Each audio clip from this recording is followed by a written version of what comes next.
Challenges. Do you have challenges in your life? If you don't, I would say go out and find some. You need challenges and adversity. When you see with someone that is successful, do you think, man, that guy's lucky? Or do you think, I bet he's worked hard for what he has? Well, the second guess was probably better than the first one. Because luck exists when preparedness meets opportunity. I don't believe in luck per se. We create our own luck by the actions we take, which are preceded by the thoughts we make.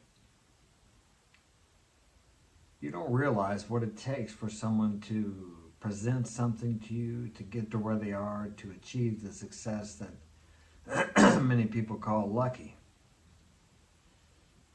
They've ran into adversity, challenges, defeats, disillusionments, denials, disappointments, and the like. And they've had victories along the way also. All these things make up the journey to what many people call success. But what is success? Success is the progressive realization of a worthy goal or ideal. I'll give you an example. I have a presentation to give this Thursday, a webinar for an associate of mine, a friend of mine. And there are well over 100 people, and they've paid close to $1,000 for this presentation. I'm one of the speakers, one of the presenters. Well, we did a short introduction the other day, so the clients could meet the presenters of the webinars. Each section, there's probably 15 of us, something like that. And my computer was lagging. Never had that problem before. All my equipment's good, or at least I think it is. And this was yesterday it happened? Yeah, yesterday. Today's Tuesday. So I have till Thursday to get that fixed. So we ran through everything, checked the cables, Wi-Fi. I called the Wi-Fi company and had them, everything's good on that end. Long story short, we still haven't solved the problem yet. And this man's depending on me, as well as his 130 or 140 different people that's going to be watching that webinar around the world. So, besides my regular business, my construction business, and the challenges I have there and the clients I have to deal with there, I have this going on. How am I going to get it ready? I'm not sure. But I'm doing everything I can to get that done, and leaving the results up to God. I did find someone that I think can come over here and look at it after we've gone through everything and we can't figure out what the problem is. We've done everything we can do, so now I have to call in the specialists and see what they can do. And they don't open up till 9 o'clock, but fortunately it was raining today, so we are not able to, actually it's still raining, we are not able to do our regular business today. We have to wait. So, that's a blessing in disguise. I did ask my higher power, or higher self, God, whatever you choose to call it, to help me last night before I went to bed. And it seems like I'm getting some help, or at least I'm getting some time to seek out some help. So we shall see what happens. But there's always that underlying tension there of, am I going to be able to do the presentation? Well, worst case scenario, I can do it on my phone. I have a good iPhone, although it's in bad shape. The screen is falling out. I have to take that to the repair shop. That just happened the other day also. Now, that would be great if I could just take it there and get it fixed and bring it home, but they want me to leave it overnight. And I have to drive to another city to get that done. And to say nothing about the repairs I need to have done on my vehicle, which I took in to have done last Saturday, and they didn't order the parts. So that needs to be done, and we're working all day, except for the day it rained. Okay, you get the point. I could go on and on about the challenges I have. And the reason I have challenges is because I'm doing something other people don't do. If you want to have what other people don't have, you have to be willing to do what other people aren't willing to do. That's how you become what the world calls successful? Are you willing to live with the anxiety and the stress of not knowing what's going to happen, if you're going to be able to come through on your commitments? Are you willing to handle the pressure of that? Or would you rather go to work for a job knowing it's there and you clock in at 8 o'clock and clock out at 4 o'clock or 5, whatever it is, depending on how long your lunch is, and come home and wish you had a different life?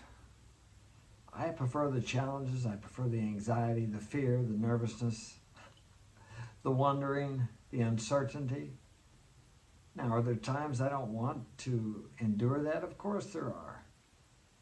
But the reward is worth, the payoff is worth the pressure. Let's say it that way. For me it is. Because right now I could get up and go anywhere I wanted to in the world. For 3 or 4 days, a week, 2 weeks if I wanted to. I could just take off. Now I have a business, but I'm training my sons to run it so they could take care of things.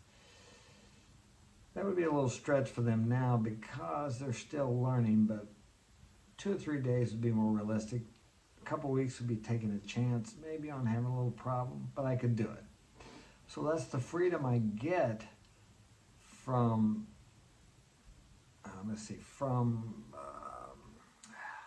accepting the stress, the anxiety, the nervousness, and living that or having that as part of my life. So we could say that's the price I'm paying. But that's really not a price either, because these challenges overcome give you a feeling of fulfillment that you can get in no other way. Anytime you face adversity or challenges and you overcome those challenges or that adversity, it gives you a feeling of satisfaction, of fulfillment. And that's something a lot of people are missing in today's society. We've made everything so easy and so comfortable that we don't have to work at anything. We don't have to struggle. We don't have to wonder how things are going to work out. Everybody seeks for security. And security really sometimes is a pathway to the death of a person's spirit, the death of his soul. Think about the men of old who sailed out on ships for 6 months, a year, 2 years at a time, not knowing if they were going to come home.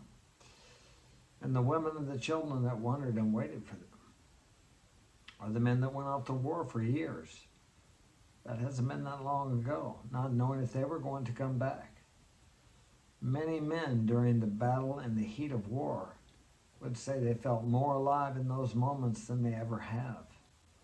It's when we're closest to death, it's when we're closest to failure, when we feel more fulfilled, satisfied, and alive than when we're secure and comfortable and safe. And I'm all for safety. But safety at the expense of having a full, enjoyable, satisfying life is a pill of death. Why do you think people go out and bungee jump? Why do people skydive? Why do people do extreme sports? Because nowadays everything is so easy and so safe, they actually have to seek out these adventures. And even then, some of them do it by breaking the rules, by skydiving off of buildings or parachuting through the arch at St. Louis here. Someone did that one time and landed on the grounds, and he got in trouble. But it was worth it for him because he needed that adventure. He needed that challenge, that risk. And we need those challenges and risks also. I'm not telling you to break any rules or break any laws, but I'm telling you to challenge yourself today. Do something that challenges you. Do something that you're uncertain about the outcome. And regardless of the outcome, whether it happens or comes off the way you want it to or not, you will feel better because you challenge yourself as a man. Well, that's all I have time for today. Thanks for joining me. Hit that like button and subscribe, and we'll see you next time. Take care.